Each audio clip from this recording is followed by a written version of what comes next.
Well, we're back at Levin Papantonio Studios to do another episode of We Don't Color on the Dog. Thank you to everyone that liked and subscribed over the past week. We're glad to have you. And everyone watching us on the premiere, hey, we're very glad to have you. Be sure and make a comment. We'd like to talk to you as well.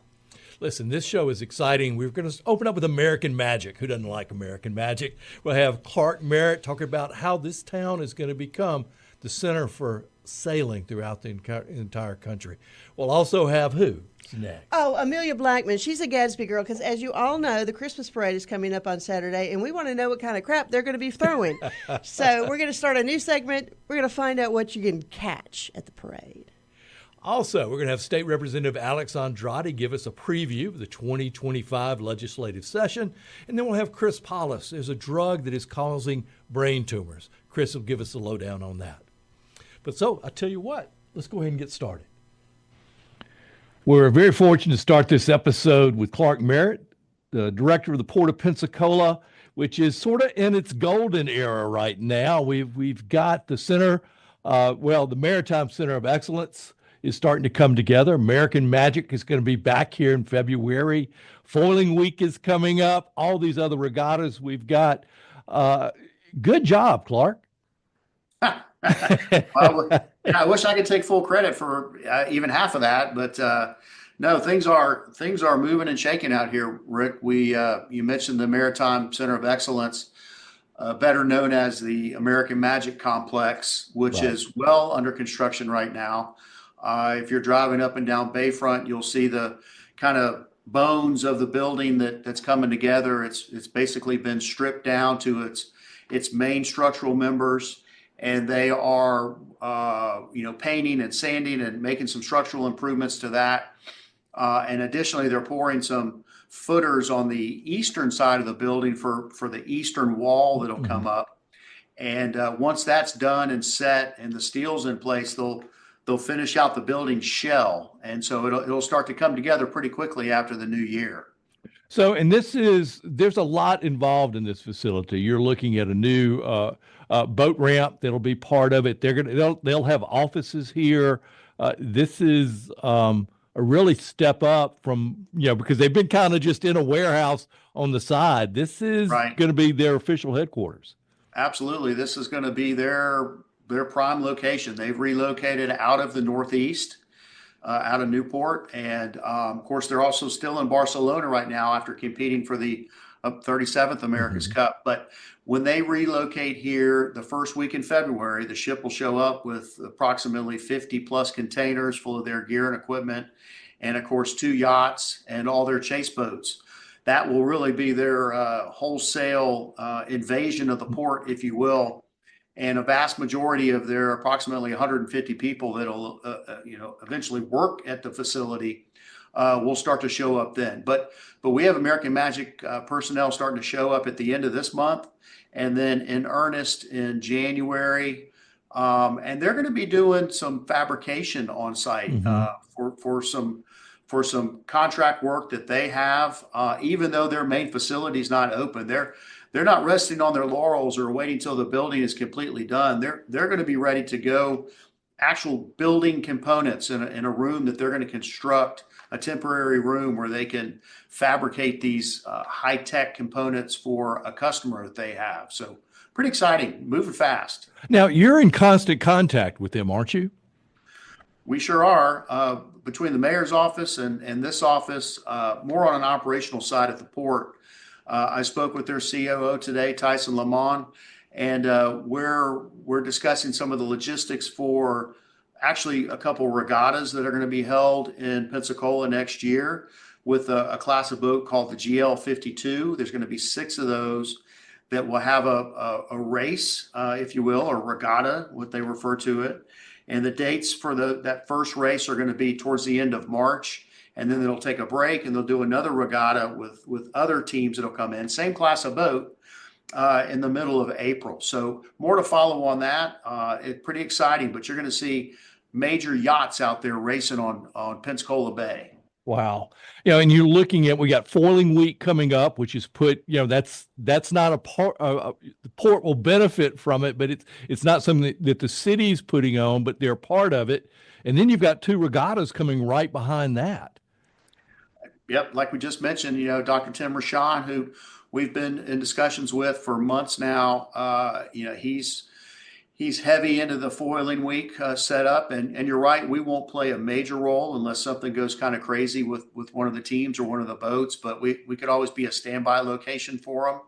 But we kind of work with the various logistic components along Pensacola Bay and have been guiding them, if you will, a little bit just to help them pull it off. Because again, it's activating Pensacola Bay, which has seen some casual racing in the past, but Right. you're about to see a whole nother level of different class of boats with an international flavor, really bringing a lot to Pensacola and Pensacola Bay. Pretty exciting.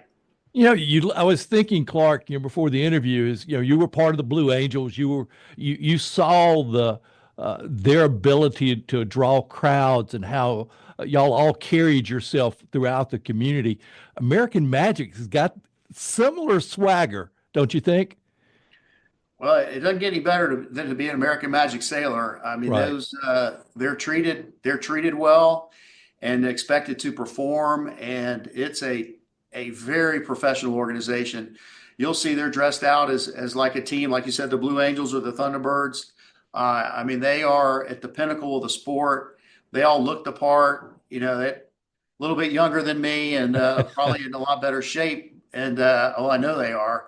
But really a great group to be around, great role models for the young. And what's different, of course, U.S. military, it's the U.S. military. Right. When you meet these sailors, it has a huge international flavor. I mean, all the languages that are spoken, even the American Magic team will have international sailors comprised with it. So it's pretty dramatic to bring the whole world to Pensacola and to see this location. And don't forget, they could have gone anywhere in the States, Right. right? Right. But they chose Pensacola and Pensacola Bay primarily for the sailing, but then they have loved operating out of here. If you ask everyone from Terry, the CEO and president of the sailing operations, Terry Hutchinson, and of course Tyson, all the way down, they've been coming here for 6 years now, and they're really looking forward to coming Mhm. home. Now, that's the calling this home is what's so exciting, and I get that impression when I talk to them too, that this is their home, which is very exciting. Now, when we look at this, uh, we've also got, and you mentioned some of the technology. We've got UWF, their Wave project also going to be happening at the port, and that there's some synergy there too, isn't there? Sure. Many folks might not know, but we've had the UWF Mechanical Engineering Lab on port for, I think, going on 4 years now. So students will come out here and build their cars and other robots and apparatuses in a facility that they have.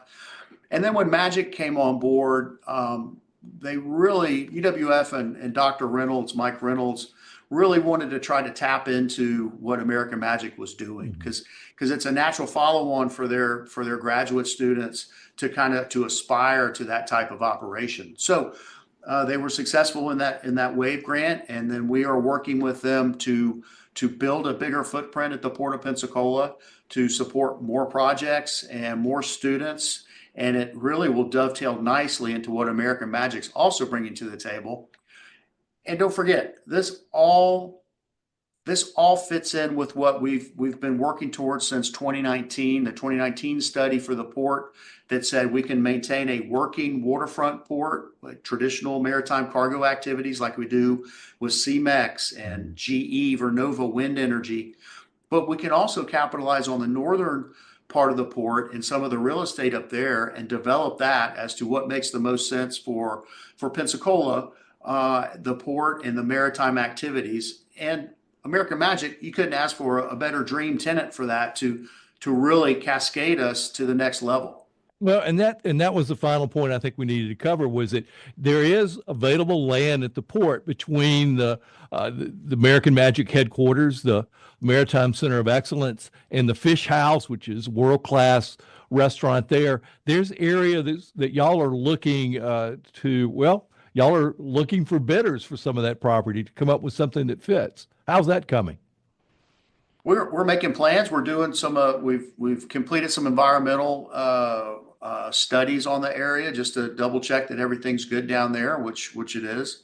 And the next step will be kind of master planning that area for future development, and then working with American Magic, with UWF to go out and target those blue economy type companies, high tech, offshore, those kind of groups and entities that will kind of be a synergy and can operate in a cluster here at the port. So you're exactly right. We're taking some major steps, really planning for the future, planning to bring some job creators in.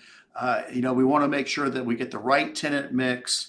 And I think we're well on track to having that property, well positioned, shovel ready, as everybody likes to say. Right. There's already utilities to the port. We have the acreage to plan it appropriately. And so we're making plans with Mayor Reeves, and things are really looking up. Are you having fun? Every day's fun, right? Right. Every day's a holiday. Every meal's a feast. That's what we used to say in the Navy sometimes when you're on a ship. But no, it is. Every day is different here. We're really excited with the mix that we have of tenants. Had a very productive meeting with GE Vernova, their new plant manager, Brandy McGraw, who's a fantastic lady. She has great plans for the facility. GE is one of the port's biggest. It probably equals CEMEX as far as activity.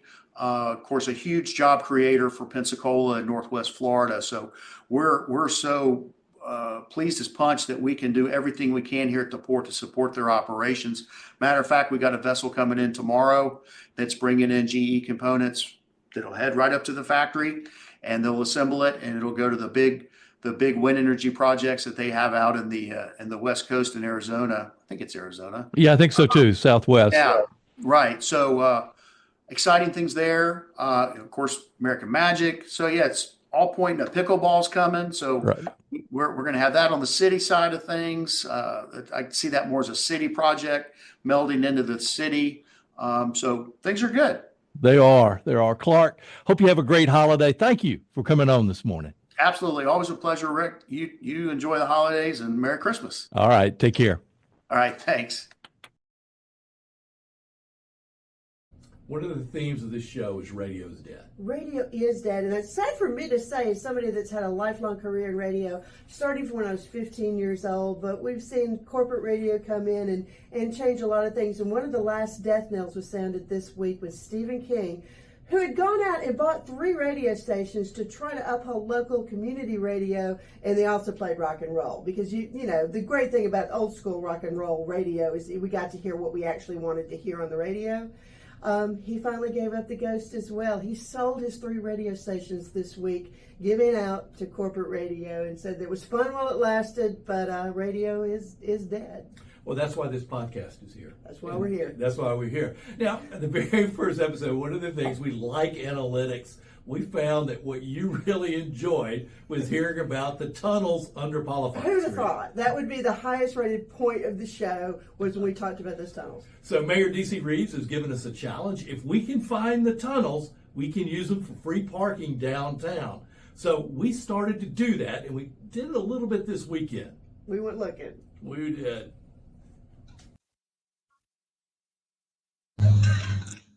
So what we learned from the very first video was that people are very interested in the Palafox tunnels.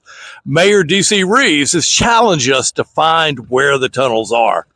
We know that someone came to this building behind us, which is actually the original home for American National Bank.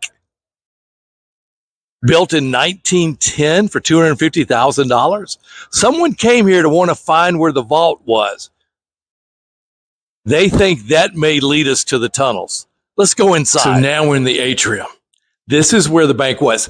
You see how the roof is different? They created a whole nother floor. But we've got all these ways to look around at what's going on. Now, they added this stairway. So we know that this doesn't lead to a tunnel. This is a stairway they had to do, fire safety rules, blah, blah, blah, blah. So it's not this. So let's go down this hallway. So we go down here. Remember, see how low the roof is? That they created another floor here. These are bathrooms. I think this is some kind of storage closet. This is where they get mail, and this is where Collier keeps all of his shit. So it's not here.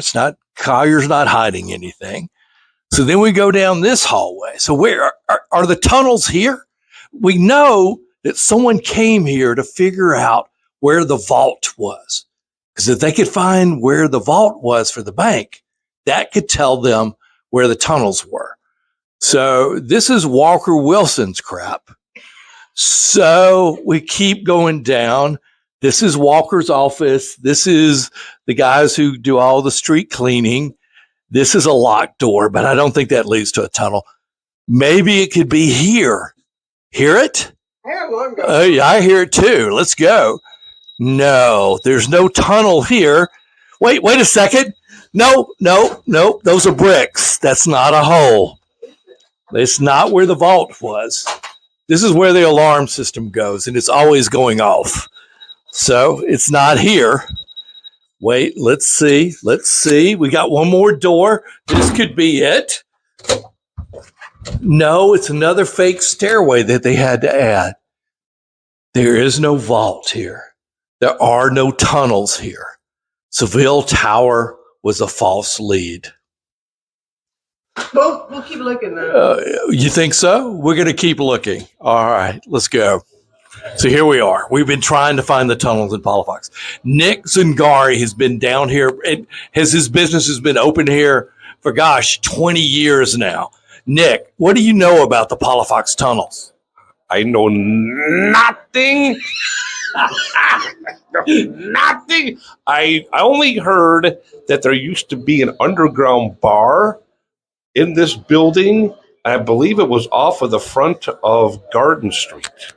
Now, I don't know how true that is, but it was facing where San Carlos was. This is all hearsay. I've never seen any pictures. So is there a tunnel under here? Do you have an entrance to a tunnel? The only tunnels that I know of are the sewers, the storm drains that are underneath the Palafox. Any tunnels? I've never heard of any tunnels, no. The only tunnel that I know of is a tunnel of love, and that's a Springsteen thing. Yeah, so here's the deal is, there's a possibility here. We've got to find where that underground bar is. That's our next episode. We're fortunate enough today to have State Representative Alex Andrade with us. Alex, good to have you. Hey, thanks for having me, Rick. Always. I think there's always a certain amount of excitement when there's a new speaker at the House. You've got, and he will be the speaker for 2 years. What can you tell us about Danny Perez? He's got the courage of his convictions and he stands by what he believes. He's also a big tent guy. I think the big news today is one of the few Democrat members of the Florida House actually publicly announced today they were going to switch their party affiliation to Republican. So we're sitting at the largest majority ever in the Florida House at 85 Republican members, which tied, I think, a majority that we had maybe a decade ago with like the Tea Party movement. But as of today, we have the largest Republican majority in the history of the Florida legislature at 86 Republicans. And again, I think that's because the member, Susan Valdez from Tampa, she has a relationship with Danny. She trusts him. She likes him and respects him. And she just kind of gravitated towards what he stated he wanted to make the Florida House look like for the next 2 years. And so, the best way to summarize is he's just got a way of making everybody want to be part of the team, and a way of making everybody feel like, they can contribute. Now, are there going to be each House Speaker has the opportunity to change some of the rules? Has he given y'all any instructions going into this legislative session? Yeah, so the rules have largely stayed the same, except for there's now an opportunity for us to, when communicating our bills, we can, provide a sound bite, essentially 200 words or less, to describe the bill and why we are filing it, why we sponsored it. And on the appropriations side, there's just newer requirements to, again, explain why we're submitting the requests that we are, the appropriations requests that we are. I think it's the majority of the changes are just work to help each member advocate properly, advocate to specific chairs properly. Like there's now a hard and fast requirement that you have to submit a letter to the chair of the committee for a bill to be heard. So if you have not submitted a letter with specific piece of information in it, requesting the chair of that next committee that the bill is assigned to have it put on the agenda, your bill is just not going to be put on the agenda. That used to just be a best practice. By requiring it, it's essentially putting the onus back on each member to do the work that good members are supposed to be doing. While some folks might think these are subtle changes, if you're not familiar with the House, I can see why. The House has become, very top down. Right. Republicans have been the majority for over 20 years now. And so it's very top down. These changes to members telegraph a sincere desire to try and empower members again to act like members, to try and empower them to act like legislators and representatives. So it's a good sign. Now you're looking at a session coming in. We've had several hurricanes. We've had to deal with it.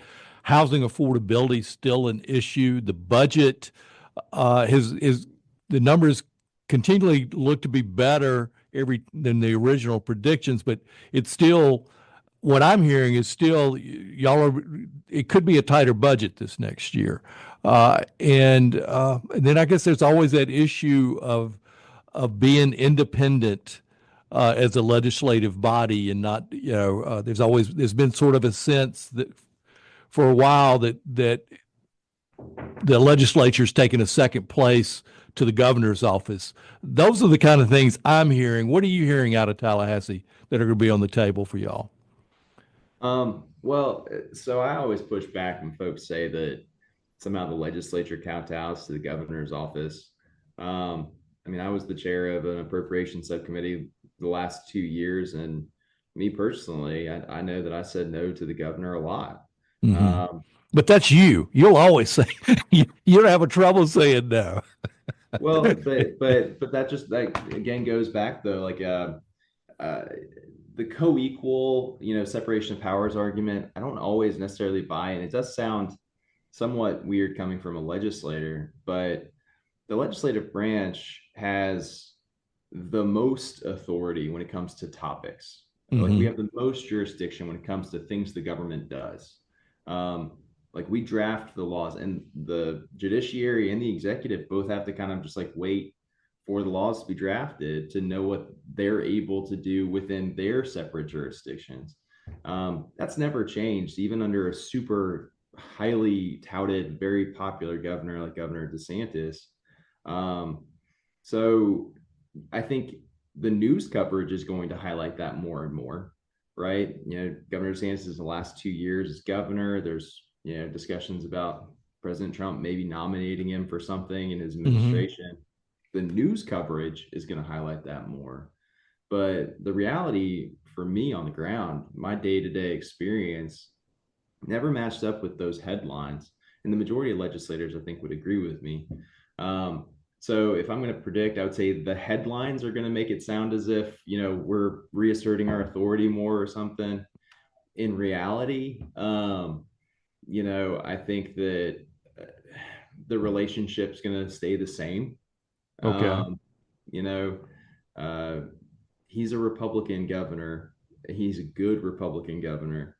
He's got good perspective on policy issues.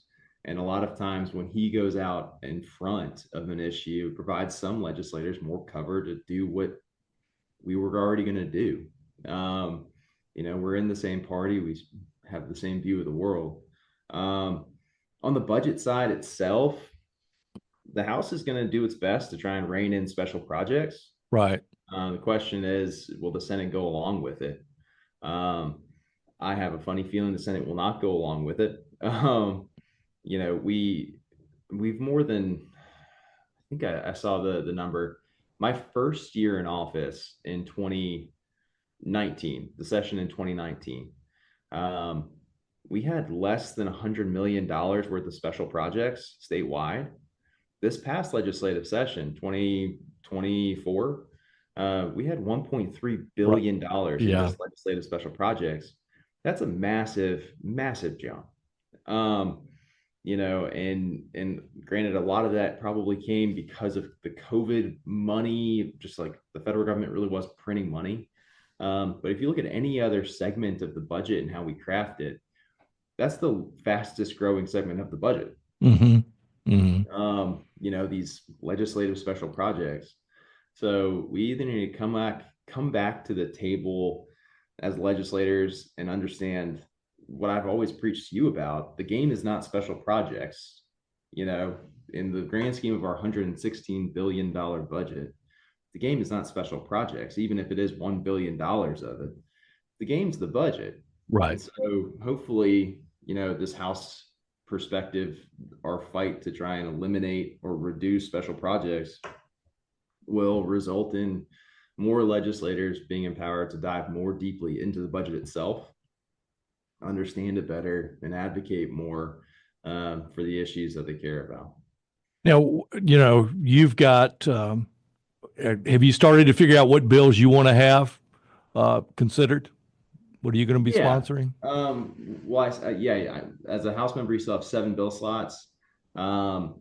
I'm trying to figure out mainly just which bills I'm allowed to file. Mm-hmm. So our committee assignments haven't been announced yet. I made the decision I wanted to stay in kind of appropriations world as an appropriations chair, but until it's announced, sometime this week, I won't be able to say what I'm going to really be advocating for. Just because there's going to be some topics I'm not going to be allowed to file bills in. Because like as the transportation appropriations chair last year, I couldn't file transportation policy bills. Right. So if I'm not the transportation appropriations chair this coming year, I'll probably do a big transportation package again. I did 4, my first 4 years in office. If I'm the healthcare appropriations chair, I won't necessarily be able to file healthcare policy bills, even though there's some healthcare policy bills I care very deeply about. So like one specifically for Hillary Brown's family. Right. So while I'm in this weird kind of hurry up and wait limbo period, I think in the next day or two, we'll have our assignments announced and I'll be able to talk more definitively about. We'll come by the office then. We'll do it. Now, we've got a congressional race. Are you going to be endorsing anybody in the congressional race? Yeah, I fully support Jimmy Patronis. I think he's going to be a great congressman for CD1. Why? What makes him stand out for you? Well, first and foremost, he's going to be a resident of Escambia County. Right. When was the last time we've had a Escambia County resident in CD1? But 2, I've known Jimmy Patronis for 7 years now. He's always had really taken a really personal approach to public service. The number of times I've seen it, we were at an event, someone passed out in the parking lot, and he was the first person to come running from the building with a wheelchair. Right. Like he's very personable. He's got a depth and a breadth of knowledge that no one else in that race is going to have. He's got incredible relationships, both in Florida and in DC. He's got a deep understanding, obviously, of major systems that affect us. And it doesn't hurt that President Trump endorsed him. I mean, that should be helpful too in the race. Oh, I that just went without saying. I'm extremely happy that President Trump endorsed him. But no, I think he's got the expertise, the experience, and the ability to do a great job. And I think he's going to be a great congressman. Oh, great. Well, Alex, thank you for coming on this afternoon. I appreciate it. I look forward to seeing what the assignments are. And in the past, you've always been a great source for as the committee hearings happen and as the session starts. You're always on speed dial for me. So thank you for doing this. All right. I was checking my phone up until right before this started, hoping the announcement might be made today. But the second it is, I'll let you know, and I'll be happy to come back on and talk in more detail about stuff. All right. Sounds great. Alex, have a good week. You too. See you, Rick. All right. Of course, the Christmas parade is coming up on Saturday, 5:30, weather dependent. I don't know I didn't really check the forecast as of yet, but we'll see what it's looking like later in the week. But of course, Pensacola loves its parades. We have a lot of parades here, so we're starting a new segment, which I think is going to be an annual thing. And we're going to ask different people from different crews to come and show us what crap you're going to be throwing so we can plan ahead for what we want to catch. And my friend Mimi here, Amelia Blackmon, she is a Gatsby Girl. So we're getting ready. Amelia, show us your crap. Okay. Oh, this is cool. Guys, this is the official one of our crewbies from a couple years back. Uh-huh. So those are usually given out. We won't throw those, or if you make a friend, we'll trade you out. So if we're really nice and we say your name nicely and don't push and shove, we can probably get one of these. Maybe, yeah. Or if you recognize somebody, so down there. I know. So this is a night parade. So it'll be dark. So there's usually a lot of glow-in-the-dark, flashy things, sparkly things that people like to throw. We all throw something different. Okay. We are independent of each other. Okay. So this is our newest one. That's crazy. Yeah. If I threw that at you, it's clocking you in the head. Get over goals. It's like getting hit in New Orleans with a coconut or a shoe. Oh, yeah, so, that can happen. I remember somebody, when I was a kid, somebody got knocked out in Mobile with a candy apple. Really. They were throwing candy apples off of a float and somebody hit them. So we, Gatsby do a lot of pearl beads because of Gatsby's and the long pearls. Yeah, we find different ones of those. I have glow up flashing rings and jingle bells. Those are usually what things that I like to throw. The jingle bells are really fun for the Christmas event. Okay. And tell us a little bit, we're being silly about all the stuff going off the float, but tell us a little bit about the Gatsby Girls and what charity you support. So Gatsby Girls has been a local crew for, I think, 10, 12 years, somewhere in that time frame. I have not been with them the entire time, but we are a philanthropic group, and our fundraising goes towards Forever Does. Oh, yeah. Bringing, I'll just say, any of the high school events, homecoming, prom, of the like, right, that need their dressier event clothes, they are brought in and we give them out. I mean, Forever does that. They're for free. Every girl can have a beautiful dress on her special day. I think that's so wonderful. I love that charity, and I've bought dresses for it before. And they take a lot of donations in. They've gotten a lot from a couple of the stores here in town that they ship them over, and they are new and used dresses and men's clothes. And most of the crews, and we always want to remember that too. Is all this stuff is very, very fun. We have a good time. I know your annual ball's coming up on New Year's Eve. New Year's Eve is a great night to have a ball. Yep, it is a great night to have a ball. But there is a serious side too, because they are doing some great things for some kids. So really, and the parade itself, Cox of course supports the parade. Yes.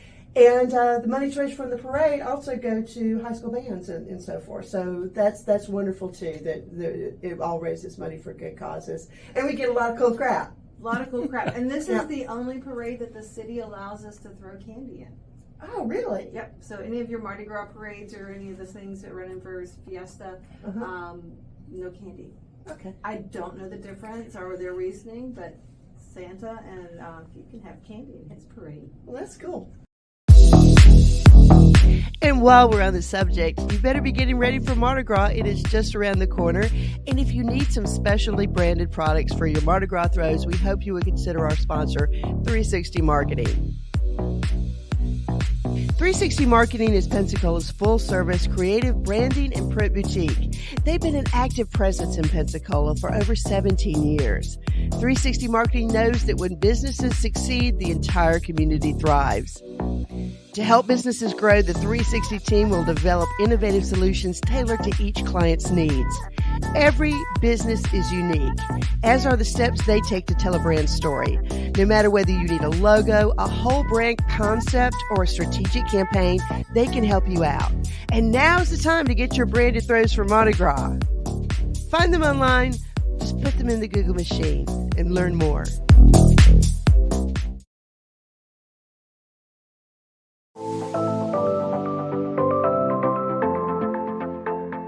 We're in the Levin Papantonio studios. This law firm has recently filed a lawsuit against Pfizer, Upjohn, and several pharmaceutical companies on the behalf of Alicia Wilson. The complaint alleges that these companies manufactured, promoted, and sold a prescription drug, Depo-Provera, without adequately warning her about its connection to the development of brain tumors. We were fortunate enough to have with us Chris Paulos. Chris, thank you for coming on. Glad to be here. Thank you. Now, what does this drug do? What would it be prescribed for? Well, Depo-Provera is most commonly prescribed as a contraceptive for birth control. It was originally approved to help treat heavy menstrual bleeding, uterine cancers, and things in the 50s and 60s, but slowly became used off-label, mostly as a contraceptive. It's an injectable contraceptive. It's the only product that is used that is an injection, and it's administered every basically 90 days, and it will prevent contraceptive. It will prevent birth and pregnancy. So that's what it's used for. Now that's kind of a common thread, isn't it, where a drug has been approved for one use, and all of a sudden they see the opportunity. The manufacturers, well, wait, hey, it might help you lose weight. It might do something else, and they start to see a way to market it even bigger. Isn't this pretty common? Oh, absolutely. I mean, it's been very common where a drug will come to market for a specific indication, and then healthcare practitioners and doctors hear about other things that it might do, but isn't approved or hasn't been approved to be marketed to do those things. And that's what we refer to as off-label. And with Depo-Provera, it was not approved as a contraceptive product. It went through a very rigorous FDA evaluation, and the FDA actually decided not to approve it as a contraceptive in the mid 70s. And then it did an about face on that decision about 2 decades later. Now, how was this tested? I know that I've read a couple of articles that it's there's the studies that were done have some concerns. Well, certainly the early studies that were done to try to get this drug approved as a contraceptive. The first thing that Upjohn company did is they actually took this synthetic hormone that they made, and they started using it in human populations in about 76 countries outside the United States that had less stringent safety standards or no FDA type entity in those countries at all. But when they first started testing this on humans, it was in the early 70s, and they had 2 what are called investigational new drug programs going on here in the United States. One that focused on the use of Depo-Provera with women to prevent pregnancy, and then the other was done at Johns Hopkins University involving men and the process of chemical castration. Wow. Wow. Now, talk about the brain tumors. What's the research shown on that? Well, the last April, there was a study, a very well done study, epidemiological study that looked at tens of thousands of patients in France and looked at them over the long term, over many years of their health. And they determined after adjusting for confounding variables and other potential causes that women who use Depo-Provera for, any more than about 2 administrations are at an increased risk of developing a brain tumor called a meningioma. And if you use it, Depo-Provera, between 3 and 5 years, your chances of developing those types of brain tumors shoot up 500-fold. Wow. Wow. Now, how many women have been taking this drug? Hundreds of thousands. I mean, this is a drug that has been given to women as a contraceptive, whether it was approved for that or not, since the 70s. And Upjohn and those that were marketing this drug through the 70s and 80s were pushing this to doctors off label like gangbusters. And so it eventually did get approved by the FDA in the early 90s as a contraceptive product. But at that point, there were so many people using it already for that purpose. In fact, in the 70s, they had congressional hearings about the off-label use and the rampant use of Depo-Provera for an unapproved use. Wow. Now, let's talk a little bit about your client, Alicia Wilson. What's her story? Well, her story is like that of many others. She was in need of some type of hormonal assistance to help control her premenstrual symptoms and her menstruation. And her doctor suggested that she try Depo-Provera. She was also at the time looking for a contraceptive product. And so she began taking it in the mid-90s. And in 2019, she developed a meningioma and was diagnosed with that brain tumor and had a very invasive brain surgery to remove a large meningioma from within her cranium. And they had to repair the skull defects and things from the surgery with metal plates. And, she's was essentially totally bedridden and unable to help herself for about 6 months while she recovered. And now to this day, suffers from terrible headaches, particularly with cold weather and things that may affect the types of material that she's used to fill the skull hole that she has from having this tumor removed. But thankfully, it did not metastasize, and she should be a cancer survivor at this point, we hope. But she's still got a long road ahead of her, and she's got many years ahead of her that she's going to need to be surveilled by her doctors to determine whether or not this ever comes back. Now, what kind of instructions warning was she given about the drug? That was she given any warning that something like this was possible?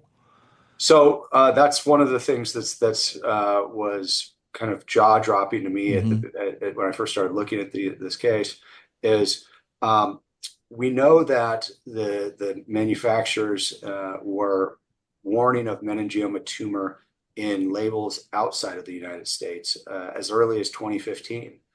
We know that when this study came out in France almost a year ago, that the European Medicines Agency, the label was changed in Europe very quickly soon after.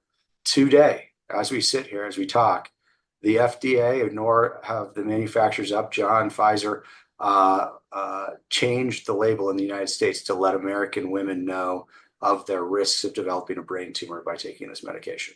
But there is a label in Europe, is what you said, right? There is. Yes. There is. Yeah. Aren't we supposed to be more protective, more advanced than other countries? It doesn't seem to be the case. It absolutely doesn't seem to be the case, and there's no explanation for it. The Upjohn and Pfizer, they could change this label anytime they want, and they already have made that decision to do it in other countries. And so, there's a pretty big gap in time in terms of the sufficiencies of the warnings for this type of injury from this medication. So what's the next step? You've got maybe two or three dozen cases now across the country in different states. Do you think this will reached the stage of being a mass tort over multi-districts? Based on the decades that this product has been on the market and the number of women that have taken it and the increased risk of brain tumor that is being seen in the epidemiological research, there will be hundreds, if not thousands, of these cases on file soon. There's about 30 cases filed across the country at this point. Mm-hmm. There has been a motion to centralize those cases in a federal court in California. My understanding is the defendants will agree to having these cases centralized in an MDL, a multi-district litigation. The question is, where will that case be centralized at? That decision will be, the arguments on that motion will be made at the end of January before the JPML panel that handles these types of issues with the federal courts. And we should know sometime by the spring where these cases will be centralized, which judge will be overseeing it, and where things will go from there. And then in the meantime, you and the other firms y'all are working with will be gathering cases, right?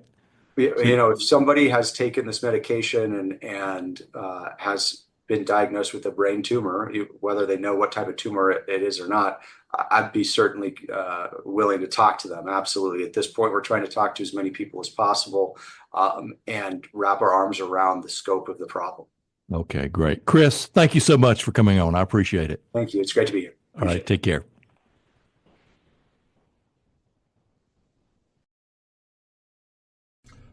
Another episode's come to an end. We want to thank the Love and Papantonio Law Firm for allowing us to use these studios. It's nice to have a home. We also want to thank our very first sponsor, 360 Marketing. Thank you, Sissy, for being our sponsor. And if you want to find out more about sponsorships, right now they're really affordable. Just email Rick at rick@nwweekly.net and we'll take care of that. Also, we want you to subscribe. And listen, we've even put on the blog the step-by-step guide to do it. You probably have already figured it out. Yeah, you just pause the video and you can see the little circle with the dog in it. Click on that and you can subscribe right there. And that way you won't ever miss a show and you'll be able to watch the premieres right when we download them. All right, Sina, it's time to go. And what do we say at the end of every show? Remember, we don't color on the dog. Ah!